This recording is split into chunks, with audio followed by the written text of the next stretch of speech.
Pisado. Sí, sí se puede. Luis Alberto, ¿está conectado usted? Sí, Sí, sí está grabando. claro que sí. Ok, bien.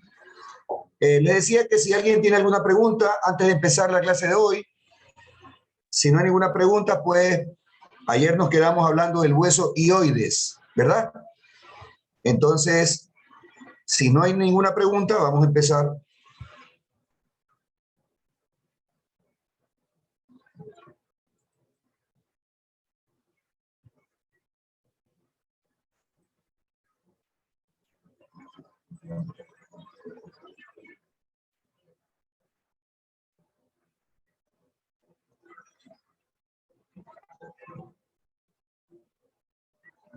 Por favor, la señorita Ramos, si se ve la imagen en la pantalla. Sí, doctor, sí se ve. Bueno, les decía anoche que este hueso tiene forma de una herradura, ¿no? Esta es la vista frontal y esta es la vista lateral.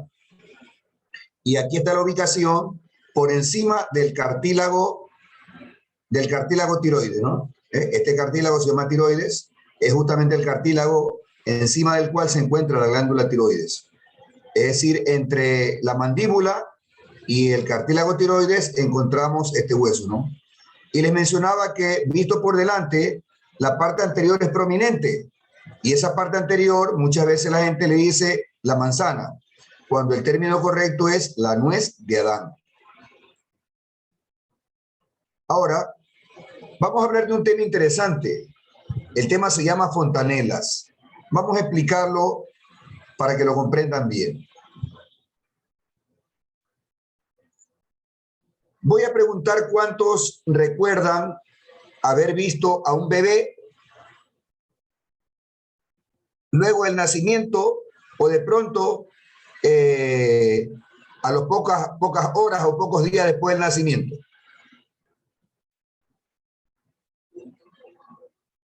¿Nadie recuerda haber visto un bebé en esas condiciones?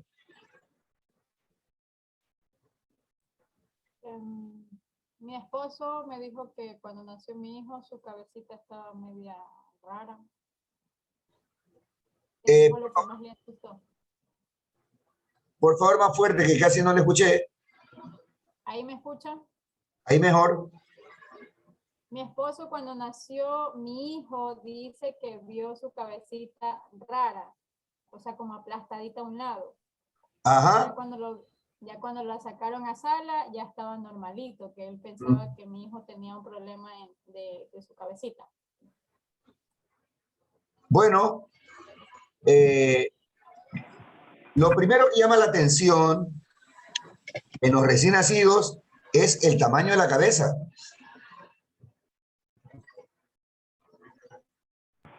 Doctor, la fontanela es la... Doctor. Sí, dígame. La fontanela es la que le decimos la mollerita. Bueno, de eso se va a tratar el tema que vamos a explicar en este momento, ¿no? ¿Ya? Pero aquí hay una novedad. Para la gente común existe lo que se llama la mollera, ¿no? Que tiene el nombre que se llama fontanela anterior obregmática. Pero resulta que en realidad los bebés tienen 6 fontanelas. No es una, son 6. Ahora, ¿cuál es el origen de esta situación? La situación es que los huesos del cráneo se forman a partir de un modelo.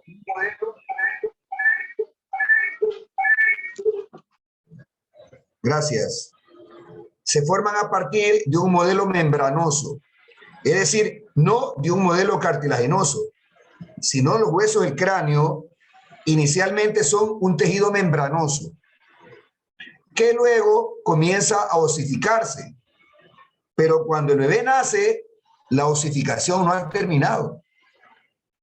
Y existen entonces entre los huesos del cráneo espacios donde existe este tejido membranoso. Y estos espacios donde confluyen los huesos reciben el nombre de fontanelas. Fontanelas. Y como les decía hace un momento, para la gente común, conocen una que se llama fontanela anterior o bregmática. Y la gente llama mollera, ¿no? Pero en realidad existen 6. Permítanme mostrarles para que lo vayan entendiendo.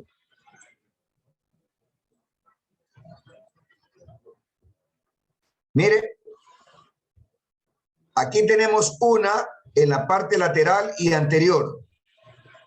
Se llama anterolateral o esfenoidal, porque aquí está el ala mayor del esfenoides. Esta fontanela está en la confluencia del hueso frontal, del parietal y del temporal. En la confluencia de estos 3 huesos encontramos la fontanela esfenoidal. En la cara lateral y posterior encontramos otra. Se llama posterolateral o mastoidea. Y la encontramos en la confluencia del hueso parietal, del occipital y el temporal. Pero encontramos también una en la confluencia de los 2 parietales con el frontal. Se llama anterior. También se le llama bregmática. Y donde confluyen los 2 parietales con el occipital, esa se llama posterior. O también se la conoce con el nombre de lambdoidea. Mire, esta es una vista de la parte superior de la cabeza de un bebé recién nacido. La fontanela anterior es la de mayor tamaño, es la de mayor diámetro. Esta es la anterior o bregmática y esta es la posterior o lambdoidea. Pero, mire usted, con el transcurso del tiempo, sigue el proceso de osificación de los huesos del cráneo y finalmente los huesos quedan soldados. Ahora, las fontanelas se cierran en diferentes tiempos. Las laterales son las primeras en cerrarse. Y luego la posterior y la última en cerrarse es la anterior o bregmática. Es la última en cerrarse. Pero podemos decir que ya todas las fontanelas están osificadas a los 18 meses de edad del bebé. O sea, estamos hablando año y medio. Entonces, cuando el bebé tiene año y medio, ya no existen las fontanelas. El tejido membranoso que da origen a las fontanelas ya está osificado y los huesos soldados entre sí. Ahora, ¿qué importancia tienen estas fontanelas? Vamos a tomar las palabras que nos dijo la compañera Ramos. El esposo le conversó que cuando recién nació el bebé, la cabecita se veía rara, como que tenía montado un hueso sobre otro. Bueno, eso ocurre en todos los bebés. Los huesitos se aproximan y si de pronto el tamaño de la cabeza es mayor que el canal del parto, se pueden montar, se pueden montar uno sobre otro para permitir reducir el tamaño de la cabeza y que la cabeza pueda salir por lo que llamábamos el canal del parto. Entonces, ahí tenemos uno de las aplicaciones de la fontanela, ¿no? El permitir la salida de la cabeza por el canal del parto, cuando el parto es vaginal. Segundo, el cerebro de los bebés crece rápidamente durante el primer año. El primer año, el cerebro crece rápidamente. Y la pregunta es, si los huesos estuvieran soldados en el momento del nacimiento, el cerebro no podría crecer. No habría espacio. Entonces, ahí tenemos la segunda aplicación. Las fontanelas permiten el crecimiento rápido del cerebro. ¿Eh? Y en tercer lugar, las fontanelas luego terminan osificándose, produciendo que los huesos del cráneo se estén soldados entre sí, dando origen a lo que conocemos como cavidad craneal. Entonces, esto es lo que se llaman fontanelas, ¿no? Y la anterior es la que se conoce con el nombre de bregmática. Ahora, presta atención. Yo he visto que de repente hay bebés que están presentando problemas respiratorios, que se están ahogando, y la familia enseguida dice, sóplele la mollera. ¿Lo han escuchado? Cierto. Sí lo han escuchado, ¿verdad? Pues Me han respirado por ahí. Dice. no existe ninguna base científica para eso. Las fontanelas no tienen ninguna relación con el aparato respiratorio. De tal manera que no hay necesidad de hacer eso. Si de pronto un bebé está ahogándose, preste el auxilio de otra manera. Pero no pierda su tiempo soplando la fontanela, ¿no?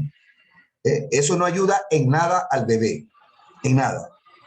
Además, el tejido fibroso de la membrana de la fontanela no permite el paso del aire.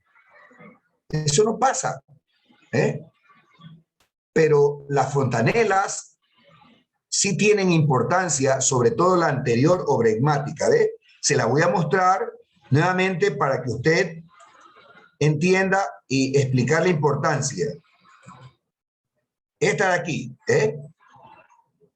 la fontanela anterior o bregmática, que está en la confluencia de hueso frontal con los dos parietales. Y les comento que en la vida embrionaria, el frontal es un hueso que está formado por dos partes, ¿ya? De tal manera que ya posteriormente es un solo hueso, ¿ya? Pero embrionariamente el frontal comprende dos partes. Ahora, ¿cuál es la importancia de la fontanela? Los médicos utilizamos la fontanela para diagnosticar enfermedades. Y una de esas es la deshidratación. En los bebés, estamos hablando hasta que cumple un año, pasado un año, siempre el médico coloca sus dedos en la fontanela anterior. ¿Para qué? Cuando la fontanela está hundida, deprimida, es un signo de deshidratación. En realidad, en los bebés, ellos no pueden hablarnos, pero nosotros diagnosticamos deshidratación de tres formas. Uno, cuando el bebé llora y no hay lágrimas en los ojos, es un signo de deshidratación. Dos, cuando pasan las horas y el pañal está seco, es un signo de deshidratación. Y tercero, cuando la fontanela está deprimida, hundida. Entonces, tiene un uso clínico la fontanela, ¿ya? Pero hay otro problema que también se puede diagnosticar a tiempo cuando se examina la fontanela. La fontanela puede estar elevada hacia la parte externa, o sea, como que si estuviera soplada hacia afuera. Eso es señal de hipertensión endocranial. Y eso, cuando se diagnostica a tiempo, evita que de pronto un bebé tenga una cabeza muy grande. Seguramente alguna vez han escuchado el término hidrocefalia. Hidrocefalia, unos bebés que tienen una cabeza así muy grande. Bueno, es porque no le diagnosticaron a tiempo la hipertensión endocranial. Y eso se diagnostica palpando la fontanela. Entonces, si la fontanela está soplada hacia afuera, como quien dice, abombada, ¿eh? Entonces hay que hacer examinar al bebé del neurólogo. Si se comprueba que se trata de hipertensión endocranial, entonces el bebé es intervenido, se le coloca una válvula, una válvula a nivel de los conductos por donde circula el líquido cefalorraquídeo y luego drena acá en el cuello en la vena yugular externa. Y los bebés crecen sin ningún problema. Crecen sin ninguna anormalidad. Así que esto es lo que quería comentarles de Fontanelas. ¿Alguna pregunta que tengan ustedes?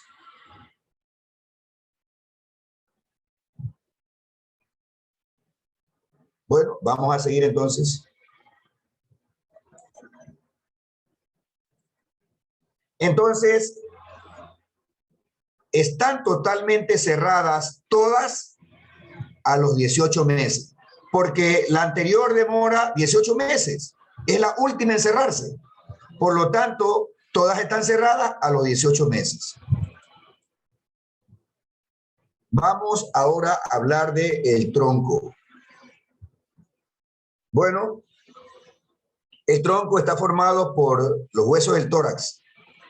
Ya lo habíamos mencionado la semana pasada cuando hablábamos de la cavidad ventral o anterior, que tenía una parte superior que se llama cavidad torácica, ¿verdad?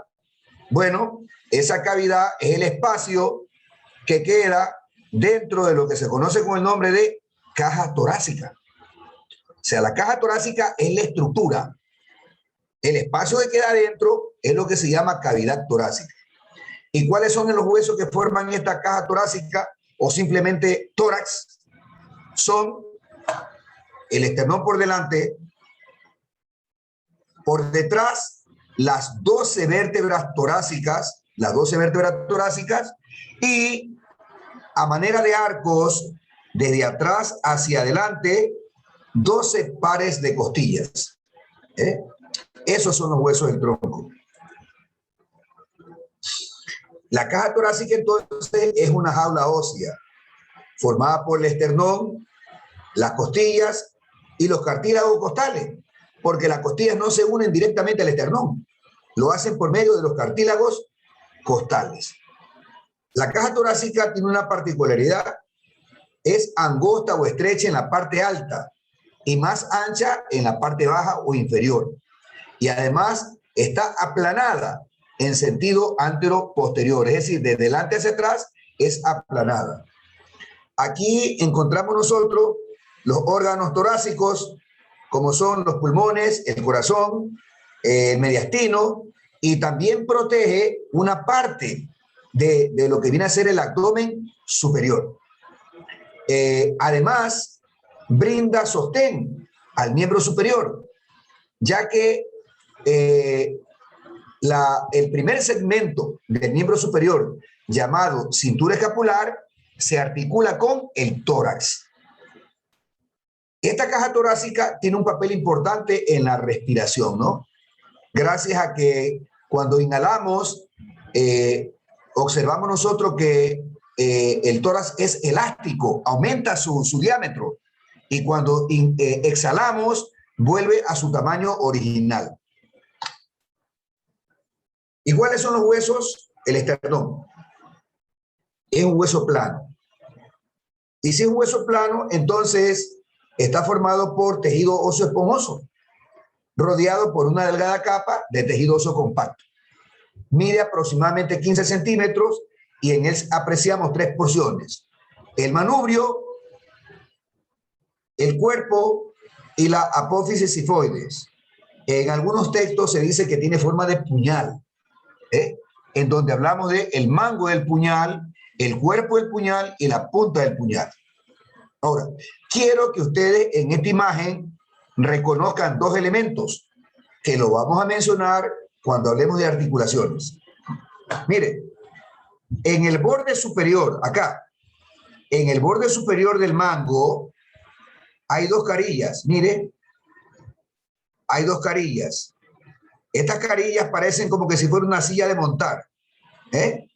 Bueno, estas carillas son para que se articule el extremo medial de la clavícula de ambos lados. Y, lógicamente, al formar esa articulación se llama esternoclavicular. Esternoclavicular.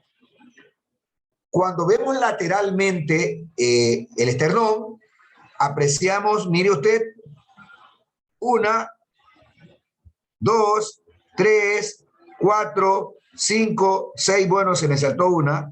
Acá tenemos, de acá viene 1, 2, 3, 4, 5, 6, 7 carillas articulares.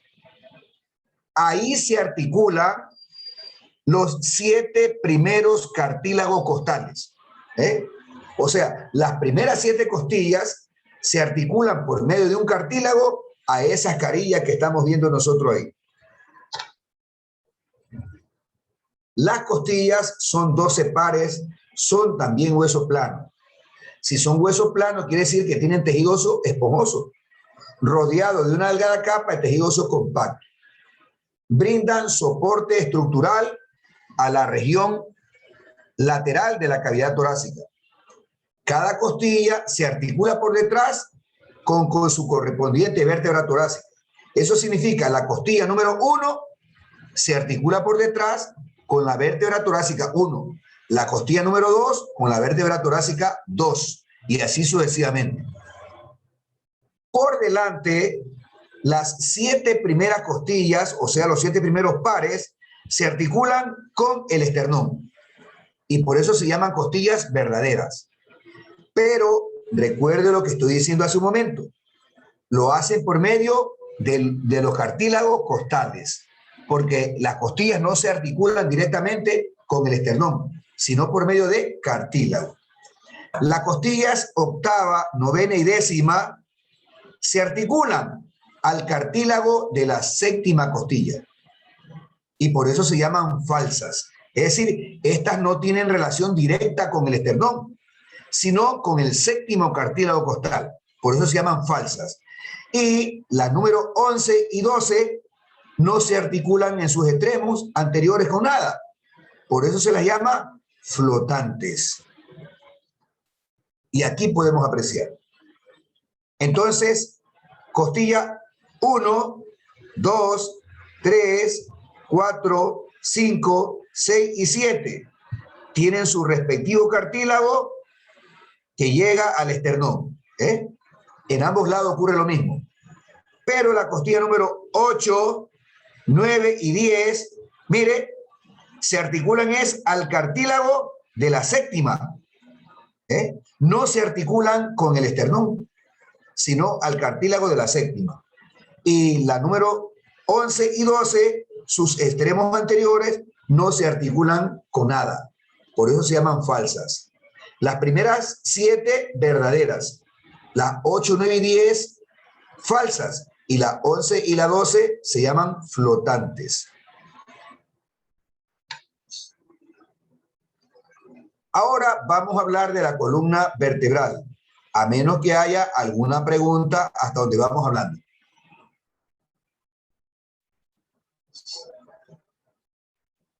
Vamos a hablar de la columna porque la región torácica de la columna forma parte del tórax.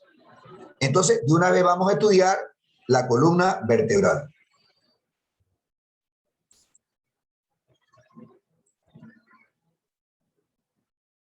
Señor Ceballos, ¿se ve la imagen en la pantalla?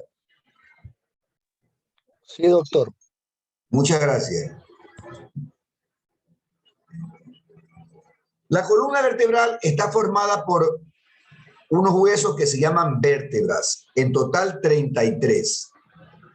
Ahora, aquí hay algo interesante, ¿no? Dice, la columna funciona como una vara fuerte y flexible, que rodea y protege la médula espinal.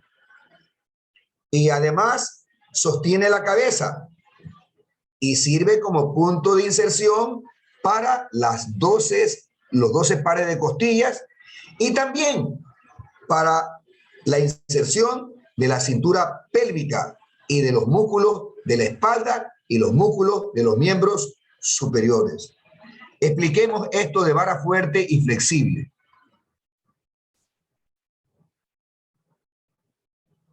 Es una estructura ósea, por eso decimos fuerte. Pero ¿por qué decimos flexible?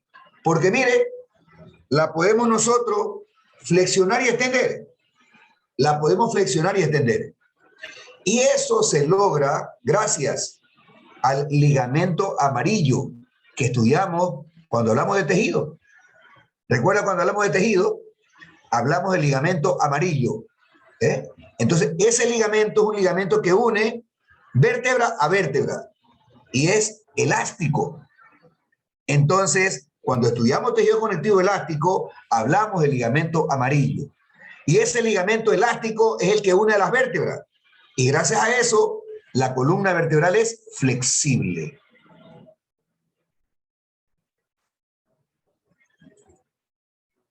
Bueno, recuerde que la columna protege la médula espinal. Ahora, la primera vértebra cervical sostiene la cabeza. Por eso se llama Atlas, porque en la mitología griega se creía que el mundo estaba sostenido por un hombre fuerte que se llamaba Atlas, ¿no? Entonces, como esta vértebra, la primera cervical, sostiene a la cabeza, que se representa como el mundo, entonces se la llama Atlas. Y además, una parte de la columna, que se llama hueso sacro, es el que permite la articulación con el hueso ilíaco para formar la cintura pélvica o cintura pelviana. Y además, en esta columna tienen inserción músculo de la espalda y músculo de los miembros superiores, que lo estudiaremos la próxima semana. ¿Y cuántas son? Ya dijimos 33, ¿no? Y está dividida en regiones. Región cervical, 7, región torácica, 12, región lumbar, 5, región sacra, 5. Pero las vértebras sacras, que son 5, están soldadas, dando origen a un solo hueso, que se llama sacro.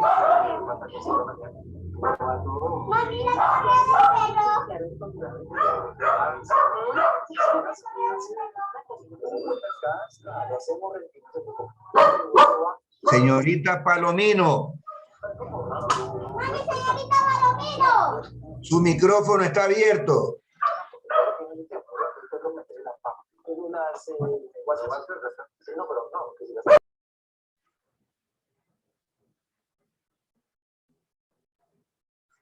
Yo creo que no estaba frente a la computadora o el dispositivo, porque el bebé fue el que le dio el mensaje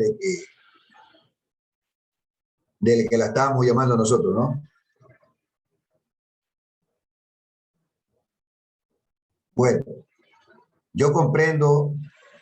Hoy en la tarde ella me escribió. Está atravesando una situación personal, familiar, que me imagino la debe tener con la cabecita ahí un poquito confundida, ¿no? ¿Ya? A veces ocurren cosas personales en la familia y uno se pone así, ¿no? Pero bueno, vamos adelante. Buenas noches, doctor. Buenas noches. Las vértebras coxígeas son 4, pero forman un solo hueso, que se llama cóccix. Dicen algunos, yo no creo, que eso es un vestigio del rabo que nosotros teníamos antes, porque supuestamente nosotros hemos evolucionado de los primates, de los simios, y que entonces el rabo se nos cayó y nos quedó solamente ese pedacito nada más. Algo que yo no creo, por supuesto, ¿no? Y aquí tenemos entonces nosotros la columna, ¿no?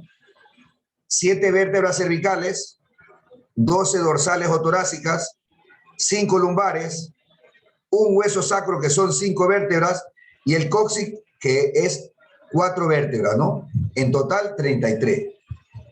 Aquí tenemos una vista anterior y acá tenemos una vista lateral. Ahora, es raro cuando se toma radiografía de columna encontrar en un adulto que la columna esté perfectamente vertical como estamos viendo aquí. Es un poco raro. ¿Por qué digo esto? Porque la columna suele tener un poquito de inclinación a la derecha o a la izquierda, dependiendo si la persona es diestra o zurda. Si la persona es diestra, entonces la columna está inclinada un poquito a la derecha. ¿Por qué? Porque los diestros realizan las actividades pesadas, lógicamente, con su extremidad derecha, mientras que los zurdos hacen lo contrario, ¿no? Y en cuyo caso la columna estaría desviada ligeramente a la izquierda. Bueno, a eso se llama escoliosis fisiológica. Y se le llama así porque hay una escoliosis que se llama patológica y que significa que la columna está demasiado inclinada o torcida. Entonces, eso se llama ya escoliosis patológica. Ya vamos a ver imágenes para que ustedes lo puedan apreciar. Pero apreciamos también que tiene curvaturas, ¿no? Mire, una curvatura anterior en la región cervical, una curvatura posterior en la región dorsal, una curvatura anterior en la región lumbar y una curvatura posterior en la región sacrococcígea. Esas curvaturas son normales, ¿ya? Pero cuando existe una exageración de las curvaturas posteriores, reciben el nombre de cifosis. Y cuando la exageración es anterior, recibe el nombre de lordosis. Y resulta que las desviaciones más comunes son que de repente esta curvatura es muy pronunciada hacia atrás. Se llama cifosis dorsal o cifosis torácica. Y las personas que tienen ese problema, la gente le dice maletudo, jorobado, por la desviación, ¿no? Ahora, hay otras personas que en cambio, la curvatura que tenemos en la región lumbar está muy pronunciada hacia adelante. Eso se llama lordosis lumbar. Lordosis lumbar. Y lógicamente son alteraciones de la columna vertebral. Algo que usted puede apreciar aquí es que entre vértebra y vértebra hay un espacio que aparece aquí, una estructura de color perlado, ¿no? Es cartílago. Entre vértebra y vértebra hay un cartílago. Claro, esos cartílagos son más pronunciados en la región lumbar. Son más pronunciados. Bueno, ese cartílago es el llamado disco intervertebral. Y ese cartílago a veces puede moverse de su sitio y comprimir raíces de los nervios raquídeos. A eso es lo que se conoce con el nombre de hernia discal. Hernia discal. Entonces, vamos a ver imágenes de escoliosis, cifosis, lordosis y de hernia discal.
A ver, aquí tenemos una niña, mire, y ella presenta una escoliosis. ¿Cómo nosotros apreciamos esa escoliosis? Por la diferencia de altura de los hombros. Mire usted que hay una diferencia de hombros. Acá a la derecha hay un dibujo para que usted vea la columna de disposición normal y una columna con escoliosis. Y también se aprecia la diferencia de altura de los hombros. Ese es un dato importante en las personas que tienen escoliosis. Aquí apreciamos nosotros a la izquierda lo normal y a la derecha la escoliosis. Ahora mire, aquí tenemos esta persona con esta escoliosis. Y mire usted la altura del hombro izquierdo y la altura del hombro derecho. Y la radiografía. Aquí tenemos la radiografía. Entonces, la columna, que debe ser vertical, está hecha una S. Está hecha una S. Bueno, cuando los problemas no son graves, existen unos corsets que permiten la corrección. En la ortopedia se utilizan unos corsets para hacer que la persona poco a poco vaya solucionando su desviación de columna. Pero hay ocasiones que el problema necesita cirugía. Y la cirugía implica la colocación de tornillos. No sé si por acá habrá alguna imagen de esa. Implica la colocación de tornillos.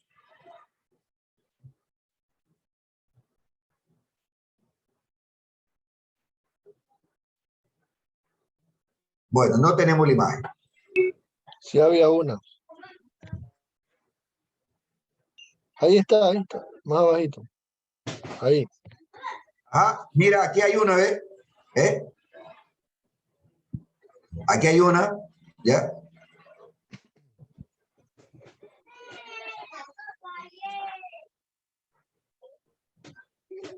Acá hay un gráfico también, mire. Acá hay un gráfico de corrección, un gráfico de corrección, ¿ya? ¿Sí?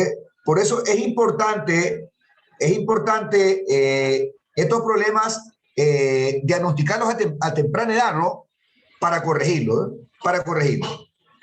Ahora, yo quiero aprovechar esta imagen que usted está viendo aquí. Mire, si se da cuenta el tórax pronunciado adelante. Bueno, esto es lo que se conoce con el nombre de tórax en quilla. Tórax en quilla. La gente le dice pecho de paloma. Entonces, esto es quirúrgico. Esto es algo quirúrgico. Vamos a ver una imagen para que lo vean, porque esto también es importante.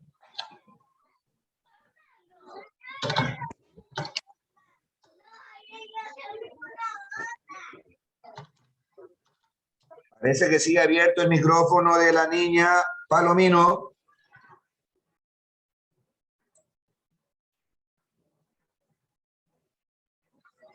Entonces, mire, este es el gráfico donde se aprecia, ¿no? Mire, la persona presenta, aquí hay esta es una imagen de un paciente. Ahí usted lo ve. A eso es lo que se le llama pecho de paloma. ¿Ya? Pecho de paloma. Pero el nombre correcto es tórax en quilla y es una deformidad de la caja torácica. Y el lado izquierdo, mire, ahí tenemos un corset para corregir el problema, ¿no? Ahí tenemos un corset para corregir el problema. Pero la caja torácica también puede tener otro problema.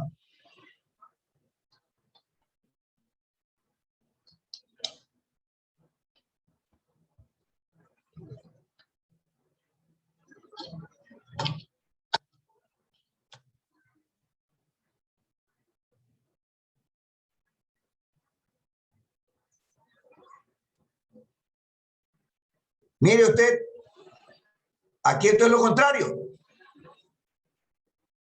Aquí, en cambio, la parte anterior del tórax está hundido. En vez de estar hacia adelante como que fuera un barco, Por eso se llama tórax en quilla. Eso se llama tórax excavado. Tórax excavado. Amigos, eso es quirúrgico. ¿Ya? Eso es quirúrgico. Entonces,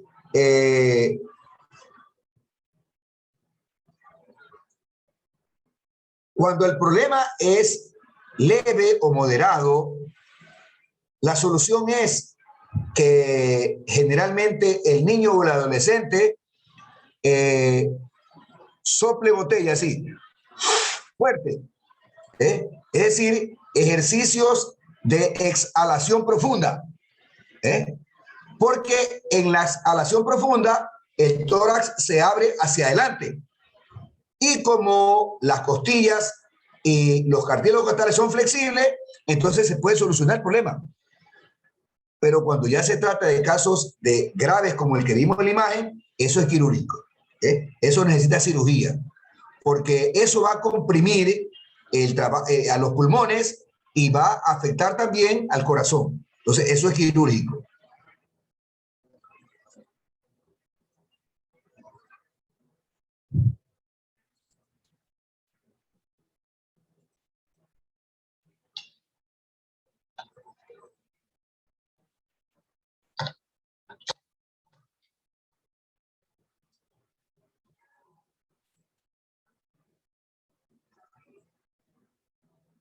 Entonces, mire, aquí en la izquierda está lo normal.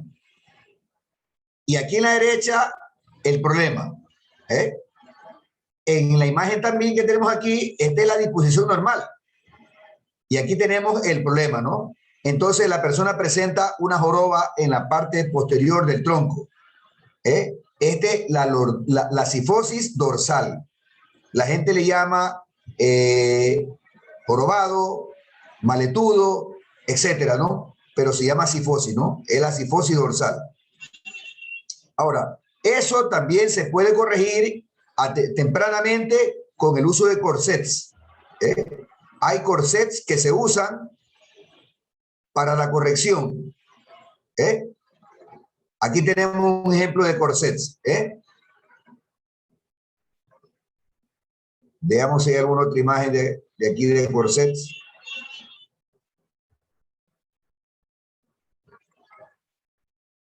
Ahora, lo interesante es que para lograr una buena rehabilitación, en estos casos, hay que también fortalecer los músculos, porque es el fortalecimiento de los músculos el que hace que la columna se ubique correctamente, ¿no?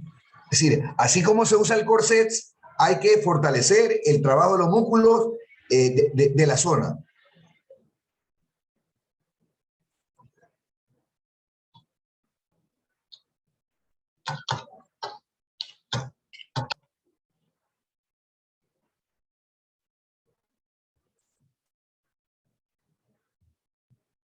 Y aquí tenemos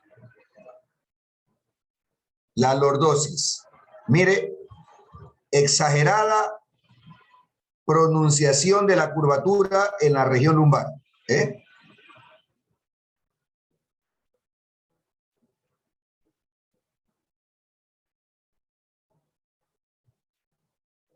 Aquí tenemos a la izquierda la posición correcta y aquí a la derecha la desviación, ¿no? Y aquí tenemos un corset que se utiliza para la corrección. Entonces, en resumen,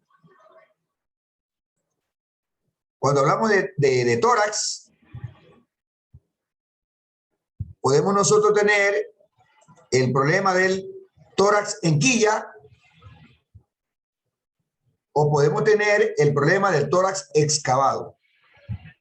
Cuando hablamos de columna, desviación patológica se llama escoliosis a la izquierda o a la derecha, y cuando se trata de una pronunciación exagerada hacia atrás de la columna dorsal, cifosis dorsal. Y cuando la curvatura anterior de la región lumbar es exagerada hacia adelante, eso es lo que se llama lordosis lumbar.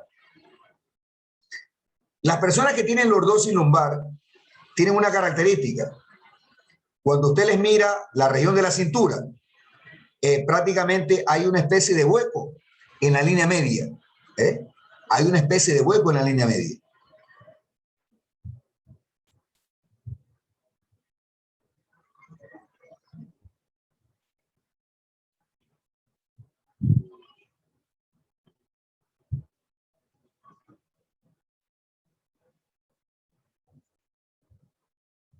Bueno,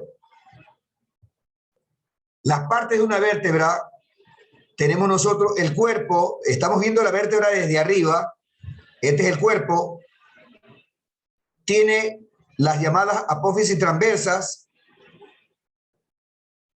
la apófisis espinosa, que termina en una tuberosidad en la región posterior, y esta es la parte ósea que nos tocamos nosotros cuando ponemos nuestros dedos en la región de la espalda, ¿no? En la región de la espalda tocamos unas puntas redondas. Bueno, es esto lo que estamos tocando. Esta tuberosidad que corresponde a la apófisis espinosa. Ahora, detrás del cuerpo hay un orificio, se llama agujero vertebral. Y aquí está representado con un dibujo la médula, porque es en ese espacio que forman los agujeros donde se aloja la médula. Recuerden que cada vértebra tiene un agujero, pero cuando las vértebras están articuladas, todos esos agujeros se vuelven un conducto. Ese es el llamado canal espinal, raquídeo o vertebral, donde se aloja la médula espinal. Ahora, aquí apreciamos nosotros dos carillas articulares. Estas son para la vértebra superior. Mire, estas son las carillas articulares para la vértebra superior. Y estas son las carillas articulares para la vértebra inferior. Ahora, pero la apófisis transversa, aquí vemos que también tiene carilla. Bueno, esta es una vértebra torácica. ¿Por qué? Porque esta carilla es para la articulación de la costilla. Solo las vértebras torácicas tienen en la apófisis transversa esta carilla que nosotros apreciamos aquí. Por lo tanto, concluimos que se trata de una vértebra torácica.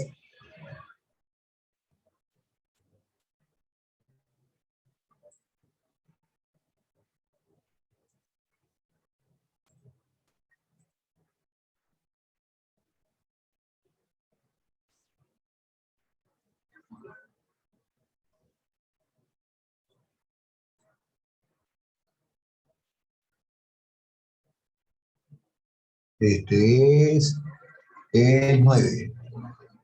Déjeme abrir el archivo número 10. Vamos a cerrar este de aquí.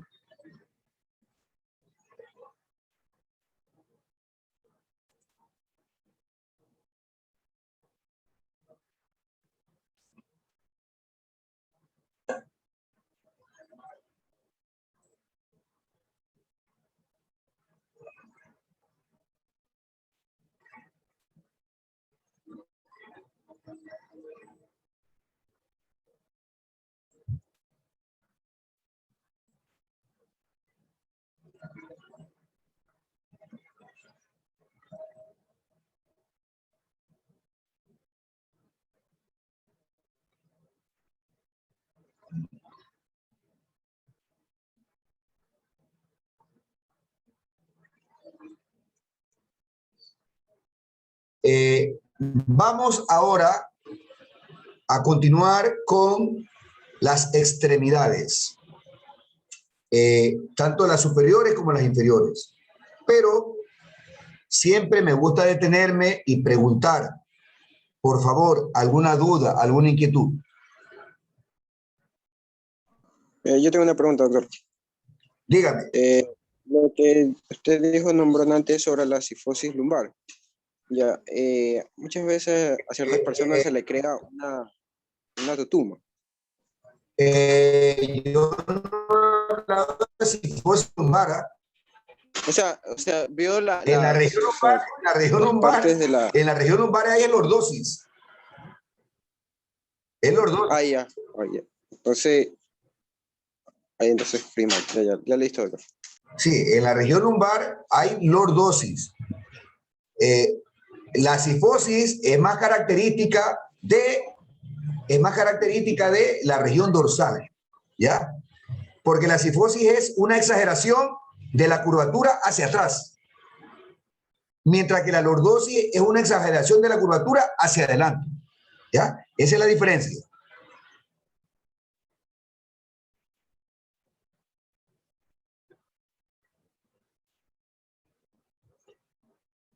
¿Alguna pregunta adicional, por favor?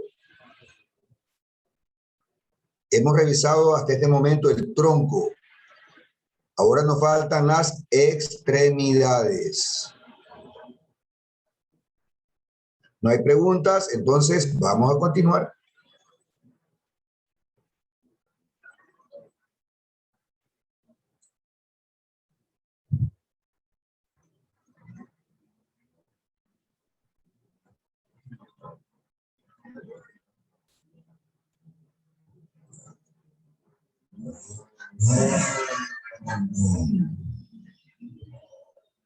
Vamos a preguntarle a la señorita Daniela García si se ve la imagen en la pantalla, por favor.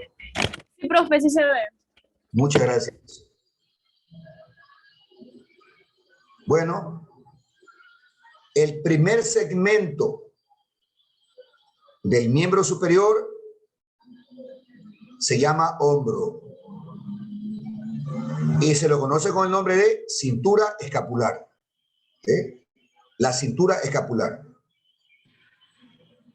Observe usted que está formado por dos huesos, la clavícula por delante y el omóplato por detrás.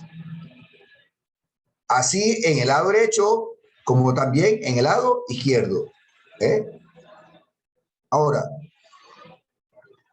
si este es el primer segmento de la extremidad superior, hace un rato dijimos que el tronco sirve para que se inserte la extremidad superior. Entonces la pregunta es, ¿dónde está insertada la extremidad superior en el tronco? Bueno, es el sitio que voy a señalar aquí. Aquí hay una articulación. Es la articulación externo-clavicular.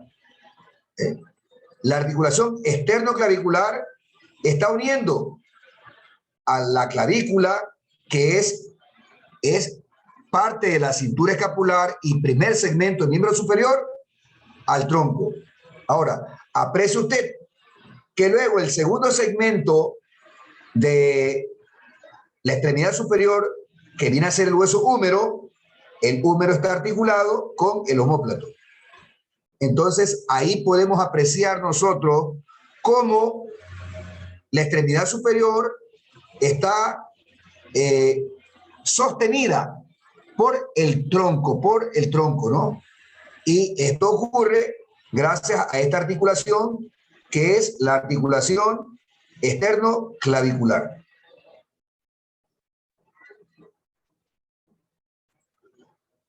La clavícula es un hueso largo. Lo apreciamos con una disposición horizontal. Se encuentra aquí horizontalmente en la región anterior del tórax. Y además encima de la primera costilla.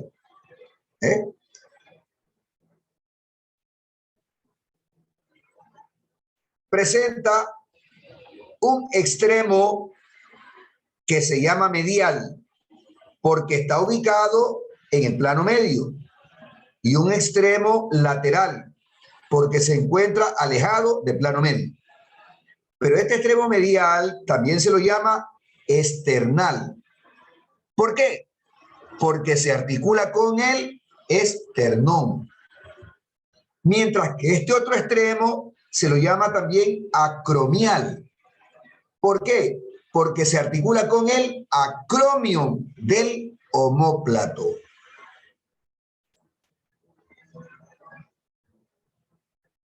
El omóplato es un hueso plano, localizado en la región superior de la cara posterior del tórax, entre la segunda y séptima costilla. Esa es la ubicación en la cara posterior del tórax, entre la segunda y la séptima costilla. En la cara posterior hay una prominencia que se llama espina de la escápula o espina del omóplato o apófisis espinosa. El extremo lateral de esta espina es aplanado y se llama acromio, que es el que se articula con el extremo lateral de la clavícula. Veamos la imagen para entenderlo más fácilmente. Aquí tenemos el omóplato. Hueso triangular, de vértice inferior, base superior. Tiene un borde superior, un borde medial, porque este borde mira a la columna, ¿ya? Y un borde lateral, un borde lateral. Si este es el borde lateral, quiere decir que este es el borde que mira a la axila. Por lo tanto, estamos hablando de que este es un omóplato del lado derecho. Es un omóplato del lado derecho. En esta cara posterior del omóplato apreciamos esta prominencia. Se llama espina del omóplato o de la escápula, porque ese es el otro nombre con el que se conoce al omóplato. En algunos libros se llama apófisis espinosa. Es lo mismo. Pero lo interesante es que esta apófisis lateralmente se aplana en una prominencia aplanada. Y a esta prominencia aplanada se llama acromio. Este acromio tiene aquí adelante, no lo vemos en este momento, donde yo estoy señalando con el puntero, una carilla articular, aquí adelante. Aquí adelante que se articula con la clavícula, específicamente el extremo lateral, o también llamado acromial de la clavícula. La espina divide a la cara posterior del omóplato en una fosa supraespinosa y una fosa infraespinosa. Interesante, porque aquí en el sector del borde medial de la espina hacia abajo, aquí se inserta el músculo romboides mayor. Luego aquí a continuación el músculo romboides menor. Y en todo el vértice del borde medial con el superior, aquí se inserta el músculo elevador de la escápula o también llamado angular del omóplato. En la fosa supraespinosa vamos a encontrar el músculo supraespinoso. En la fosa infraespinosa, el músculo infraespinoso. Mientras que en el borde axilar o lateral, se va a insertar primeramente aquí el redondo mayor y en la parte alta el músculo redondo menor. Ahora estamos viendo el omóplato o escápula vista anterior, por delante. Tiene una fosa, fosa anterior. Ahora, en la parte lateral de esta fosa, encontramos nosotros este borde, que es el borde lateral o axilar. Y aquí hay una carilla articular, mire. Cuando ustedes vean esta carilla de color perlado, es porque ahí hay una carilla articular. Bueno, aquí es donde se articula la cabeza del húmero. Esta carilla tiene un nombre, se llama cavidad glenoidea. Cavidad glenoidea. Por eso, a la articulación del húmero con la escápula se la llama articulación escápulo-humeral o también se la llama articulación gleno-humeral. También se le da ese nombre. En lo que respecta a la cara anterior, hacia el borde medial, todo este sitio es el sitio de inserción del músculo serrato anterior, o también llamado serrato mayor. En la parte alta encontramos una prominencia en forma de pico de cuervo. Se llama apófisis coracoides. Apófisis coracoides. Bueno, en esta apófisis se va a insertar el músculo coracobraquial, que es un músculo del brazo. Ahora, visto anteriormente el omóplato, apreciamos la caría articular del acromión. Aquí es donde se articula la clavícula, el extremo lateral de la clavícula, que por eso se llama extremo acromial, porque esta porción de la espina se llama acromion. Aquí tenemos una vista anterior de la cintura escapular articulada con el húmero. Acá tenemos una vista posterior de la cintura escapular articulada con el segundo segmento del miembro superior, que es el hueso húmero.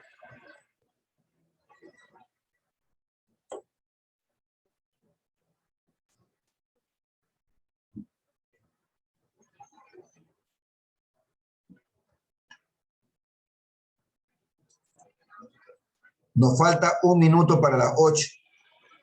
¿Alguna pregunta, por favor? Si no hay preguntas, entonces vamos a hacer el receso. Nos conectamos en 40 minutos. 8:40. Buen provecho a todos. Gracias. Provecho, doctor, gracias. Gracias. Gracias, igualmente. Muchas gracias. Michelle Miranda.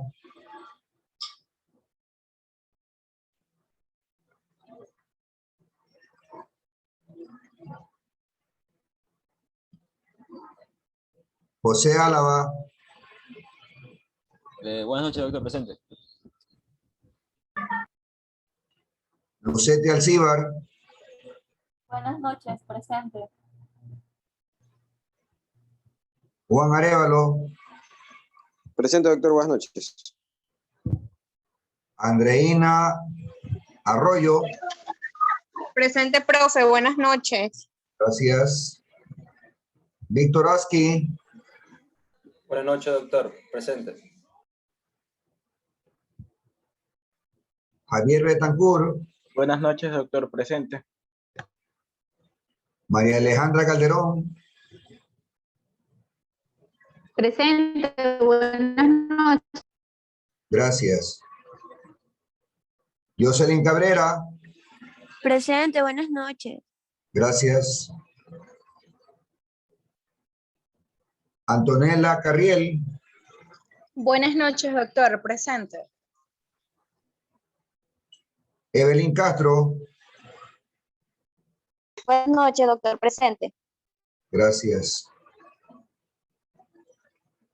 Carlos Ceballos.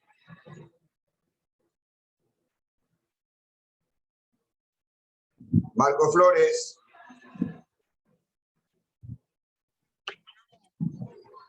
Fran Franco. Buenas noches, presente. Jorge Galvez. Buenas noches, presente. Daniela García. Buenas noches, doctor, presente. Gracias.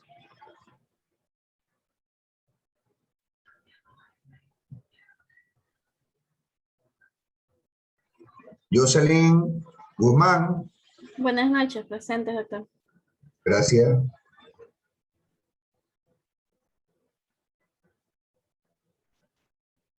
María Gabriela Jacome. Buenas noches, presente. David López. Buenas noches, doctor, presente.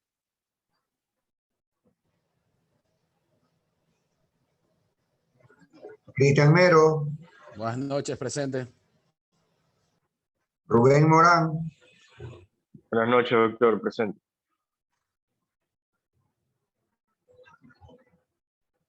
Douglas Murillo.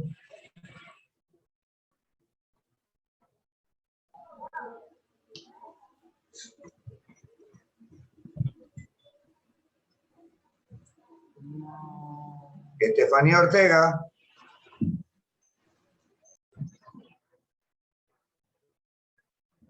Byron Ordóñez. Presente, buenas noches.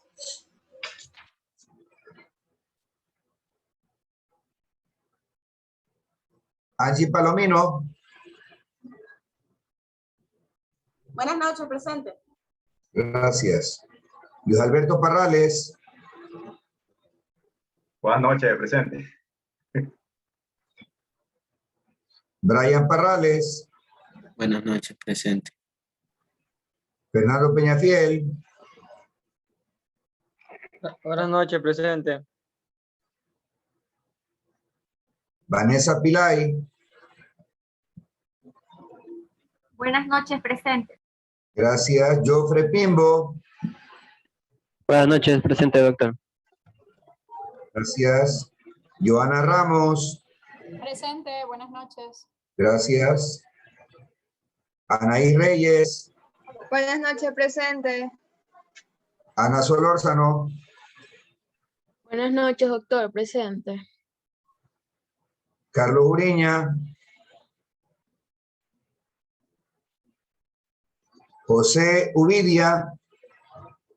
Buenas noches, doctor, presente. Edison Valverde. Buenas noches, doctor, presente. Gracias. Joel Yepes. Buenas noches, mister, presente. Daniel Yepes. Buenas noches, mister, presente. A ver, Daniel y Joel. Presente, mister, buenas noches. Ya. Jordan Zambrano. Presente, buenas noches. Damari Zambrano. Presente. Gracias. Bien, pregunto por las personas que no han contestado. Michelle Miranda. Presente. Gracias.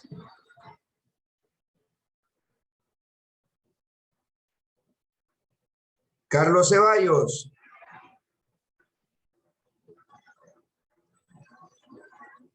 Carlos Ceballos.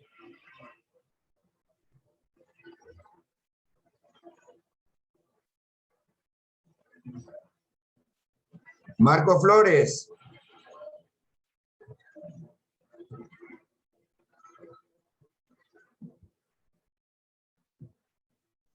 Douglas Murillo.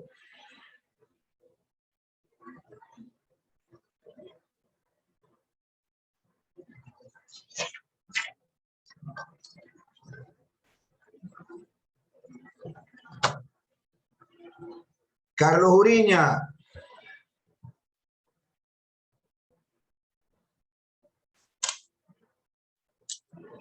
Bueno, vamos a continuar. Doctor, disculpe, tomó lista. Exactamente. Carlos Ceballos, es que había ido, estaba un poco ocupado. Recién me volví a conectar. Muy bien. Gracias.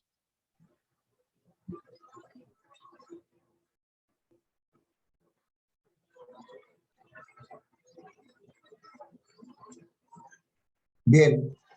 Luego de que hablamos del primer segmento de la extremidad superior, que es la cintura escapular y que se aprecia en la parte alta de la imagen. Luego tenemos nosotros el brazo, que está formado por un solo hueso, que es el húmero, el cúbito por dentro, el radio por fuera, en el antebrazo, en la mano, tenemos primeramente el carpo con 8 huesos, luego 5 metacarpianos y 14 falanges, ¿no?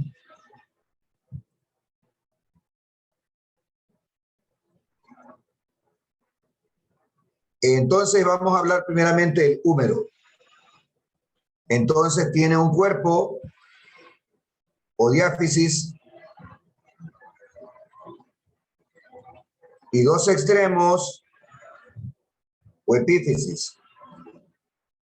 Este es el extremo o epífisis proximal y este es el extremo o epífisis distal.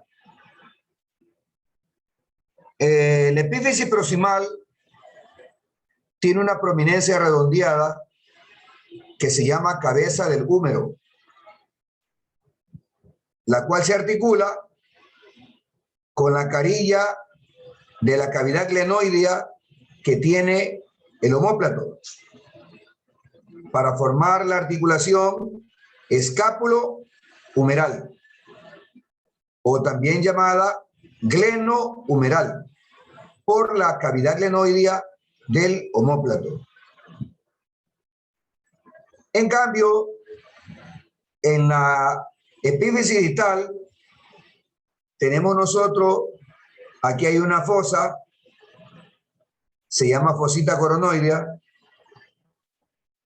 y una superficie articular redondeada llamada cóndilo y otra que parece garganta que se llama epitróclea. El cóndilo se articula con la cabeza del radio, mientras que la epitróclea se articula con la cabeza del cúbito. Es decir, la epífisis distal del húmero se articula con la epífisis proximal del radio y del cúbito. Así se forma la articulación del codo.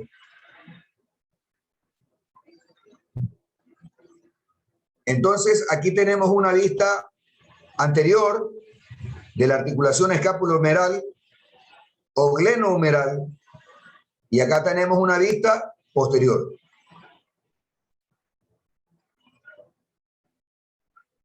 Aquí apreciamos la cabeza del húmero articulándose con la cavidad glenoidea del omóplato, formando, como explicábamos, la articulación escápulo-humeral o también llamada gleno-humeral. En la epífisis distal apreciamos la fosita coronoidea, el cóndilo, la tróclea y vemos la articulación del cóndilo con la cúpula del radio, que así se llama la epífisis proximal del radio. Y también apreciamos aquí la articulación de la tróclea con la epífisis proximal del cúbito. Si vemos la cara posterior del húmero,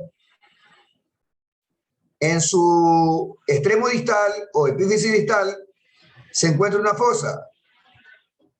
Se llama fosa olecraniana.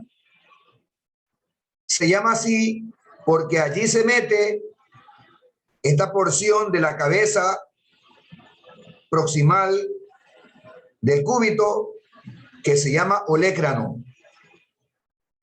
Y esto ocurre cuando la articulación está en extensión. Cuando la articulación está en extensión, el olecrano, que es esta porción, está metida dentro de la fosita olecraniana. Y vamos a hablar del radio. El radio es el hueso ubicado lateralmente en el antebrazo. El cúbito, en cambio, está ubicado medialmente.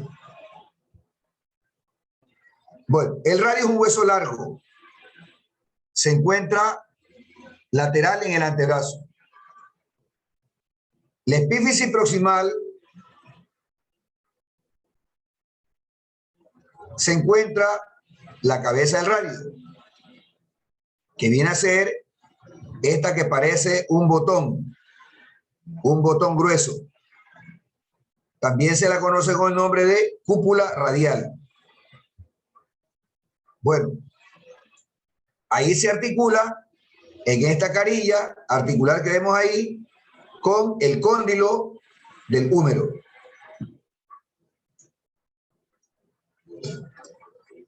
Lateralmente tiene aquí otra carilla articular, ya la vamos a enseñar, que sirve para articularse con el cúbito.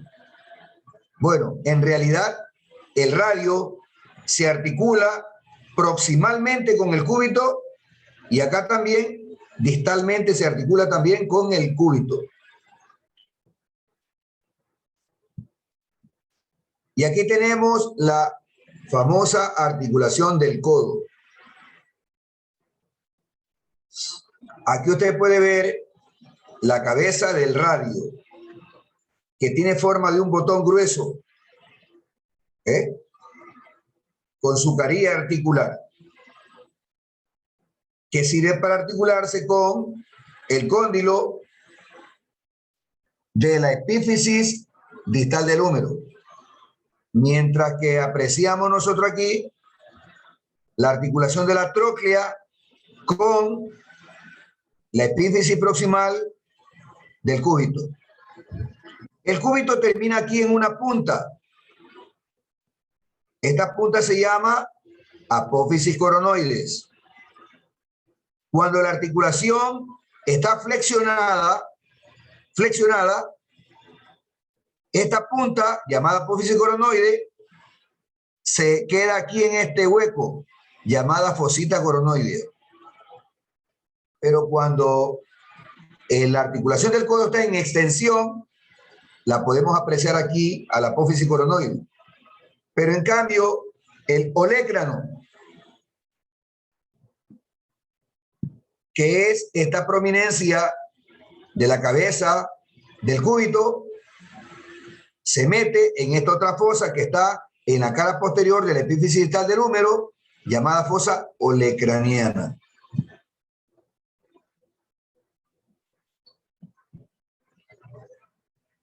Aquí apreciamos la carilla articular.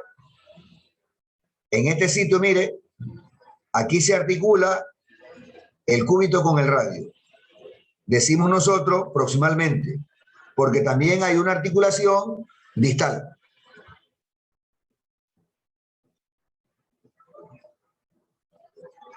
La epífisis distal del radio es más ancha que la proximal. Claro, esta es la epífisis, es poco desarrollada, pero la distal, en cambio, es ensanchada. Termina en una punta, que aquí la estoy señalando, se llama apófisis estiloides. Bueno, este hueso se articula distalmente con el escafoide y el semilunar, que son dos huesos de la primera fila del carpo.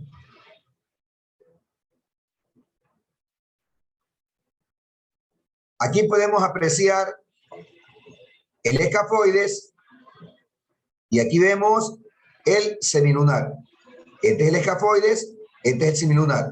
Son los dos huesos del carpo que entran en articulación con la epífisis distal del radio. Y aquí apreciamos la punta que se llama apófisis estiloides. Algo interesante en los huesos largos, como vemos aquí, el cúbito y el radio, es que están unidos por una membrana. Aquí hay una membrana, acá también se aprecia la membrana, se llama membrana o ligamento interóseo. Aquí lo apreciamos en esta imagen también. Esta membrana está uniendo el cuerpo del cúbito con el cuerpo o diáfisis del radio.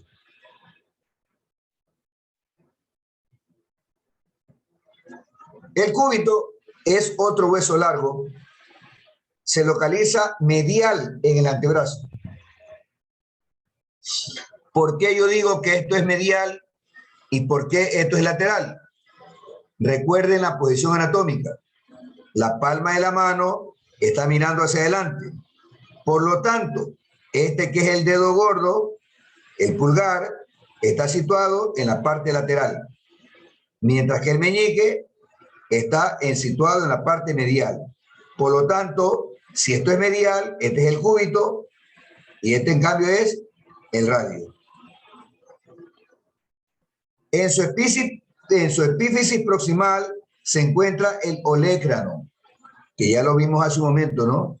Esta estructura que está aquí que estoy señalando, ¿eh? Este es el olecrano.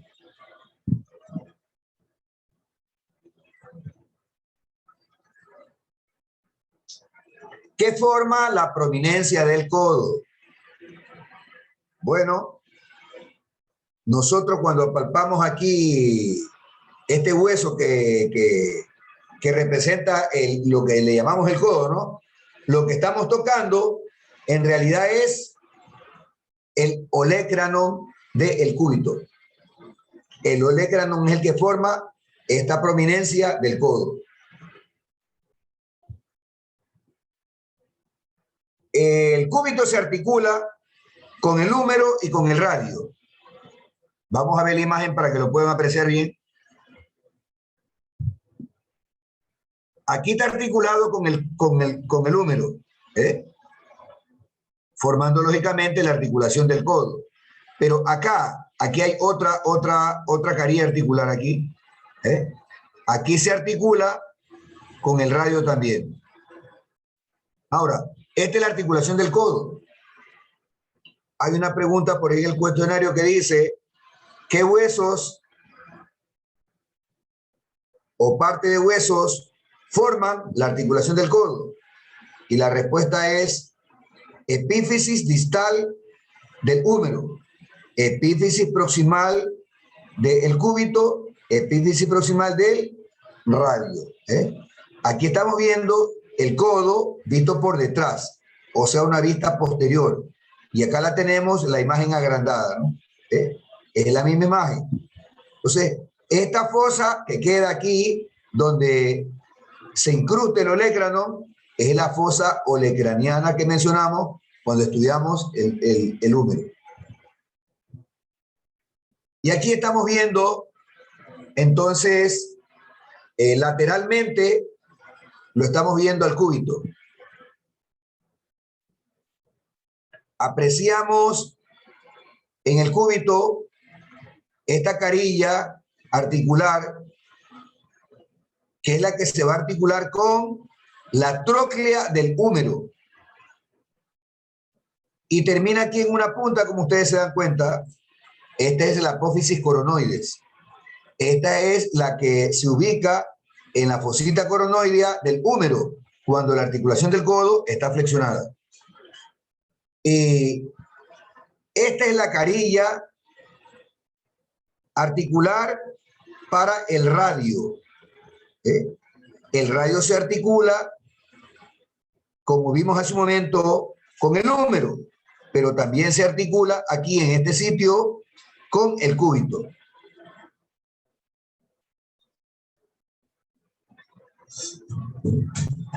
El cúbito, al igual que el radio, termina también en una punta, como usted puede ver aquí.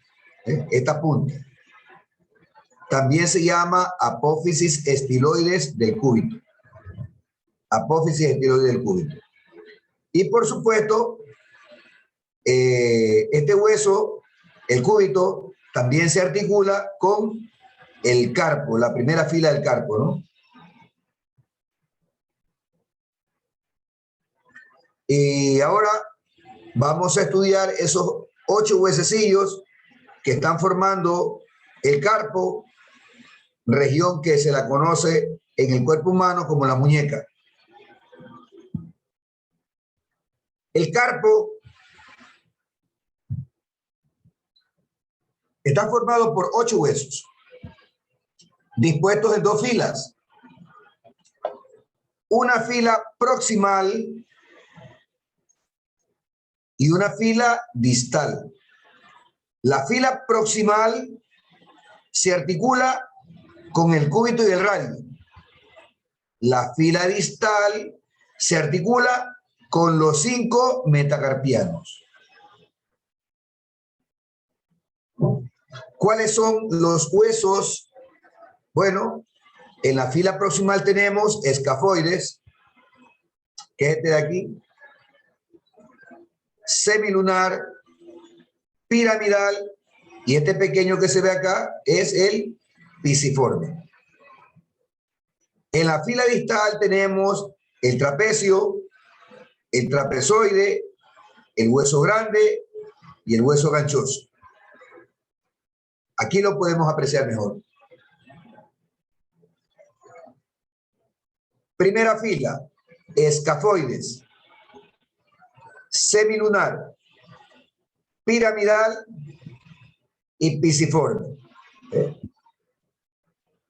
La segunda fila, trapecio, trapezoide, hueso grande, hueso ganchoso. Ahora, algo interesante. Los huesecillos del carpo se mencionan de lateral a medial. Esa es la forma correcta de mencionarlo. De lateral a medial. Repito nuevamente, escafoides, semilunar, piramidal y pisiforme, que está aquí. Trapecio, trapezoide, hueso grande y hueso ganchoso.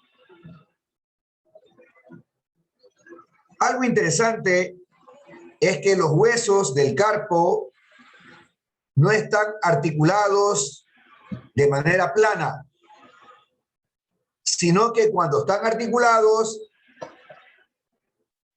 tienen esta forma, ¿no? Una concavidad superior y una convexidad inferior. Concavidad superior, convexidad inferior. Ahora, si tomamos en cuenta que el carpo es cruzado por este ligamento que estoy señalando aquí en medio, este ligamento que también lo vemos acá, es el ligamento transverso del carpo. Entonces, tenemos aquí un canal. Tenemos un canal por la presencia de este ligamento, que es el ligamento transverso del carpo. ¿Cómo se llama este canal? Bueno, es el famoso túnel carpiano. Túnel carpiano. Este túnel es importante porque por este túnel vienen desde el antebrazo hacia la mano tendones, vasos sanguíneos y nervios. Tendones, vasos sanguíneos y nervios. Y valga la importancia mencionar que por aquí transcurre el nervio mediano, como lo vemos en esta imagen. Como lo vemos en esta imagen. Acá también lo apreciamos. Y apreciamos que el mediano está dando ramas para la eminencia tenar, para el dedo pulgar, para el dedo índice y para el dedo medio. Ahora, ¿por qué estoy dando todas estas explicaciones? Porque existe un trastorno que se llama síndrome del túnel carpiano.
El síndrome del túnel carpiano es la compresión del nervio mediano en el interior del canal carpiano de la muñeca.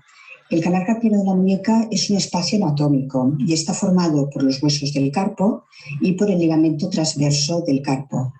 Y en el interior de este túnel es por donde transcurre el nervio mediano y los tendones flexores de los dedos. Este síndrome es la compresión nerviosa más frecuente. La prevalencia en la población general se encuentra entre el 1 y el 7% de la población. Es más frecuente en las mujeres que en los hombres. En las mujeres un 5% y en los hombres un 2%. La edad de presentación suele ser entre los 40 y los 60 años y puede afectar las dos manos, puede ser bilateral, pero la mano que más se afecta es la mano dominante. Una de las causas es la inflamación de la vaina de los tendones flexores de los dedos como consecuencia de movimientos repetidos de la muñeca y de la mano. Otra causa puede ser el conflicto de espacio que se produce después de la fractura de la muñeca y también en el curso de enfermedades como artritis reumatoide o diabetes. Los pacientes que presentan clínica del síndrome del túnel carpiano experimentan hormigueo durante la noche que los despierta o en ocasiones en la mañana tienen la mano completamente dormida y necesitan movilizarla para que desaparezcan estos síntomas. Esto sucede en la fase inicial del problema. Si la compresión del nervio se prolonga en el tiempo, aparece una pérdida de sensibilidad en los dedos y una atrofia en la musculatura de la mano. Esto da lugar a pérdida de fuerza y en ocasiones los pacientes refieren que les caen las cosas de las manos. La exploración física es muy importante. En las primeras fases del problema podemos detectar que hay un aumento de la sensibilidad del nervio mediano con sensación de corriente al percutir el nervio en la muñeca. También podemos observar que si colocamos las muñecas en máxima flexión durante 20 segundos, el paciente empieza a experimentar hormigueo en la punta de los 3 primeros dedos. En una fase más avanzada podemos encontrar una atrofia muscular y podemos también observar una pérdida de sensibilidad. Pero la forma objetiva de diagnosticar el síndrome del túnel carpiano es mediante una electromiografía que nos permite de forma absolutamente objetiva demostrar que hay una lesión focal del nervio mediano en la muñeca justo debajo del canal carpiano. En las fases iniciales de este problema de compresión del nervio mediano, colocar una férula nocturna en muchas ocasiones permite que estos síntomas de adormecimiento en los dedos y de hormigueo desaparezcan. Si con la férula nocturna no desaparecen estos síntomas, entonces es necesaria la cirugía. La cirugía consiste en abrir el canal carpiano, es decir, en abrir el ligamento que lo forma, y esto se hace mediante una incisión de 3 centímetros a nivel de la mano y normalmente en cirugía ambulatoria. Pues después de la intervención del canal carpiano, el paciente sale con un vendaje compresivo que le inmoviliza parcialmente lo que es la muñeca, pero deja mover los dedos. Enseguida aconsejamos que muevan los dedos para favorecer el retorno venoso y que la extremidad no se nos hinche. Se puede duchar, pero protegiendo el vendaje con una bolsa de plástico. Y por la noche también es aconsejable que ponga una almohada debajo del brazo, también para tenerla un poco incorporada, para evitar que se inflame. Al paciente se le cita de 7 a 10 días después de la cirugía, en consultas externas, donde se le saca el vendaje, se le valora la herida y se le sacan los puntos. Lo más importante es mantener la muñeca en posición neutra, quiere decir ni flexionada ni extendida. Por ejemplo, en la escribir al ordenador, algo muy típico, el uso de un cojín nos puede ayudar a mantener la posición neutra de la muñeca. También los deportes de raqueta, como pádel y demás, de nuevo volver a mantener el mango que sea suficientemente amplio y cómodo para que se coja la mano. Cosas que podemos hacer además por parte del paciente es hacer estiramientos tanto de la musculatura flexora como la extensora y masajes en toda esta zona, la zona afectada, con pelotas de punches, por ejemplo, de pinchos, con la idea de ampliar y relajar toda esta musculatura que está tensa.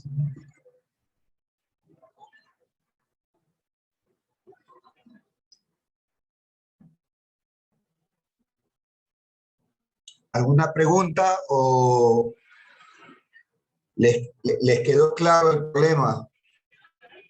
Es un problema frecuente. Profesor, en el tratamiento ellos hablaban de una intervención ambulatoria, es decir, que para este tipo de maniobras que le hacen, porque le abren literalmente la mano, la muñeca, lo hacen fuera de un quirófano, es lo que yo entendí, o entendí mal. Bueno, le comento, en el consultorio de cirugía plástica del Hospital Teodoro Maldonado, junto a la consulta externa, hay un espacio que funciona como quirófano. Pero bueno, no tiene los cuidados de la asepsia que tiene un quirófano, ¿no? Tampoco no tiene usted la mesa de mayo, ni tiene las lámparas esas que hay ahí arriba, ¿no? Pero esos procedimientos se hacen ahí. Ahí se hacen esos procedimientos de cirugía plástica, porque es el cirujano plástico la persona indicada para realizar este tipo de procedimientos. Se hacen el procedimiento, hacen lógicamente luego la protección y el paciente se va a la casa y regresa a la semana.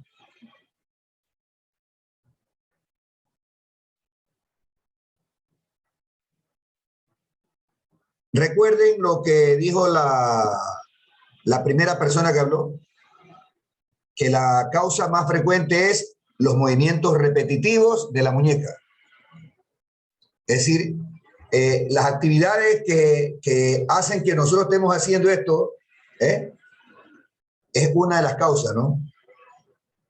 O de pronto cuando la persona se ha caído, se ha fracturado el carpo y una vez que ya se ha solucionado el problema, de pronto los huesos ya no están en la posición ideal. Es otra causa, ¿no? Como también vimos que es un problema que a veces suelen presentar las personas con artritis reumatoide, porque en estas personas hay deformación de la articulación. Y recordemos que aquí en el carpo hay varias articulaciones que están una junto a la otra. Y finalmente, este problema también se puede apreciar muchas veces en los pacientes diabéticos.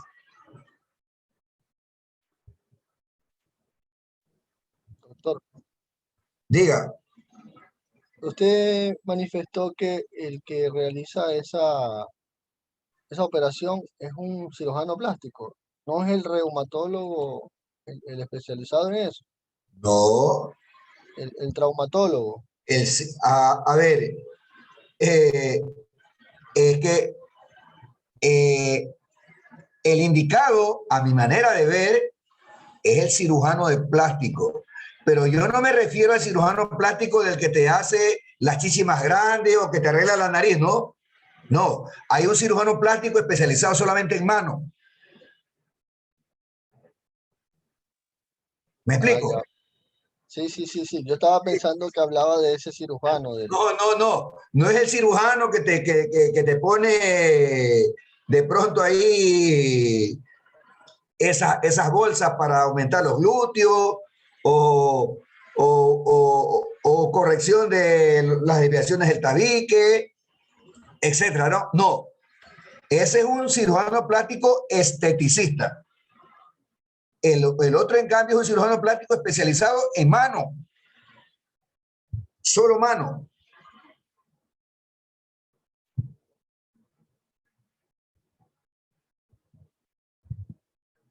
Profe, y ya que nombró el tabique, el del tabique no es el otorrino.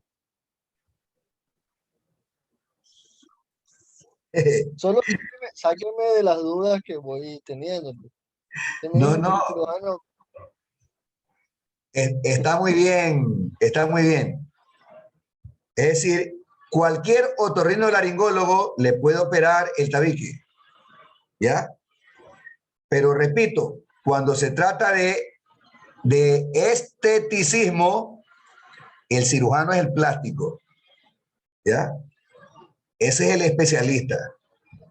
Ahora, el cirujano plástico, si te deja la nariz como Michael Jackson, lo menos que puede hacer es corregirte el defecto del tabique porque es algo sencillo.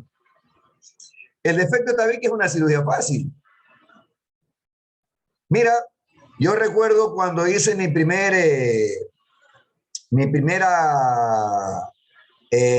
residencia, cuando fui por primera vez residente, me tocó tener de estudiantes, ¿ya? De estudiantes a la hija y al yerno del doctor Vaquerizo, este otorrinolaringólogo famoso de aquí de Guayaquil, ¿ya? Yo recuerdo el doctor Sancho, mira, en la sala de emergencia corrigieron ahí en un momento un tabique. Así, y lo hacen de manera cruenta. Sí, eso no es que te van a adormecer, que te van a poner una inyección, nada. Es un tratamiento cruento, pero se hace en el momento, ¿ya? Cuando la desviación del tabique es algo crónico, entonces ahí sí, lógicamente, ya te llevan a la silla especializada que tienen ellos, ¿no? Para hacerte la corrección. Pero cuando de pronto tú te accidentaste y llegas a la emergencia y estás con el tabique desviado, en ese momento se puede hacer la corrección, ¿ya? Y es una corrección cruenta, sin anestesia, sin nada, pero el tabique se ubica, ¿ya? Se ubica.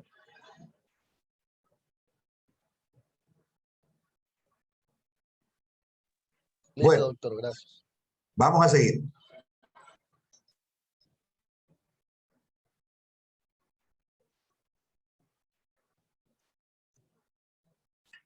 Los metacarpianos son 5. Y se numeran con números romanos. Y siempre se los numera de lateral a medial. Y este es el primer metacarpiano, el segundo, el tercero, el cuarto, el quinto. Recuerde algo que yo dije cuando hablábamos de la forma de los huesos. Los metacarpianos y las falanges son huesos largos. Lo que pasa es que son huesos largos pequeñitos, pero son huesos largos. Son huesos largos. Tienen el cuerpo diáfisis y 2 extremos o epífisis.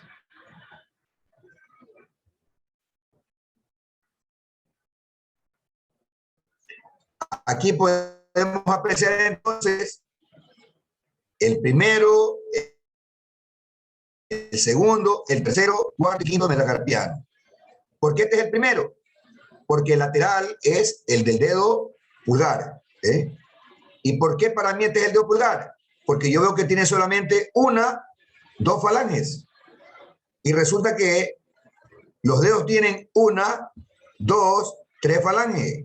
1, 2, 3 falanges. Y el único que tiene 2 es este de aquí. Es el pulgar. Y el pulgar, si recordamos la posición anatómica, está en posición lateral. Mientras que el meñique está en posición medial. Por lo tanto, este es el orden de los metacarpianos.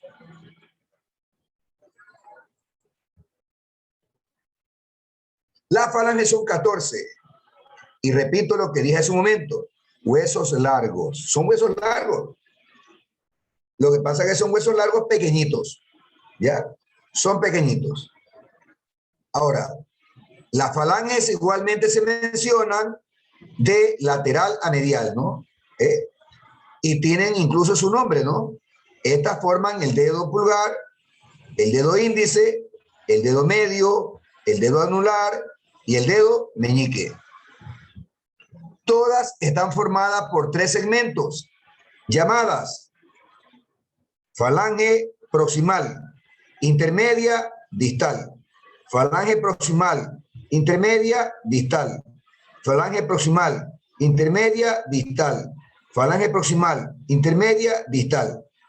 Pero el pulgar solamente tiene falange proximal y falange distal. Por eso hablamos de 14. Lo mismo ocurre en los pies. Son solamente 14, porque el dedo gordo del pie solamente tiene también una falange posterior y una anterior.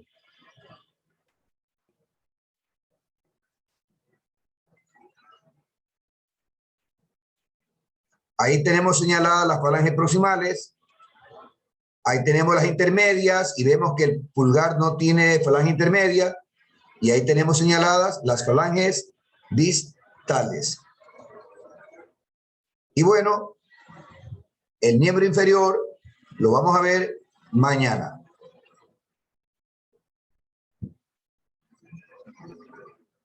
Estamos 9:26, tenemos 4 minutos y voy a preguntar por las personas que no habían contestado la asistencia. Doctor, ¿me escucha? Dígame. No sé qué pasaba con el audio hace rato, pero sí le dije presente como 3 veces y no se activó el audio. Murillo, Douglas.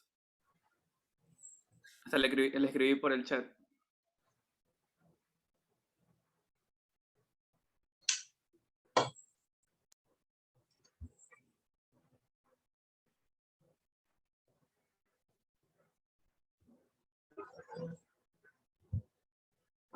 Muy bien.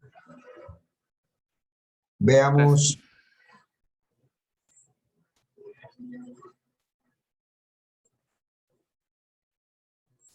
Pregunto por el señor Marco Flores. Marco Flores. Bueno, Marco Flores tiene falta hoy.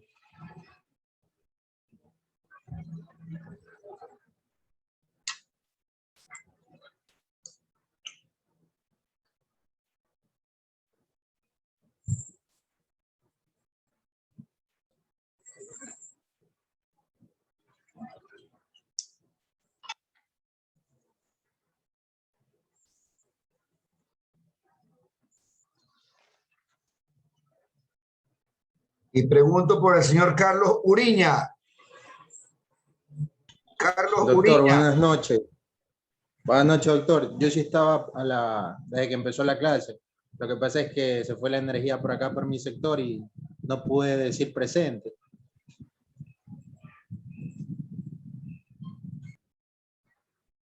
Bueno. Entonces, ¿alguna pregunta, por favor?